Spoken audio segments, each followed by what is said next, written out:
যে সমাজের প্রত্যেকটা পর্দার ওয়াজের নিচে কমেন্টস পুরুষদের, কিয়ামতের আলামত, মহিলা ধ্বংস, মহিলা ফিতনা, এগুলো আছে হাদিসে, ঠিক আছে, কিন্তু কোরআনুল কারীম যদি তুমি অধ্যয়ন করো, ওখানে প্রথমে পর্দার কথা আছে পুরুষের, সেকেন্ড আয়াতে মানে এর পরের আয়াতে আছে মহিলার, সেম পর্দা।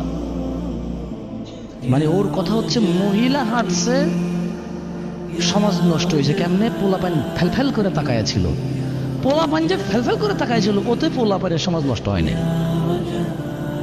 তো এই সমাজের ক্র্যাক মাইন্ডেড পুরুষের কি করব আমি? কি করব এই অর্ধগলিত পচা বিবেকহীন পুরুষের এই সমাজের বসতিতে? এই সমাজ কিভাবে উন্নত হবে যে সমাজের পুরুষকে আল্লাহ বলেছেন তুমি তোমার চক্ষুকে অবনত করো, সে এমনি তাকায়। আল্লাহ বলছেন নিচে করো, সে তাকায়, এটা দোষ না। মহিলা আল্লাহকে বলছে ঢেকে চলো, মহিলা খুলে চলছে, কোনো মহিলার দোষ? দুইজনের তো দোষ হওয়া উচিত এখানে, ঠিক না?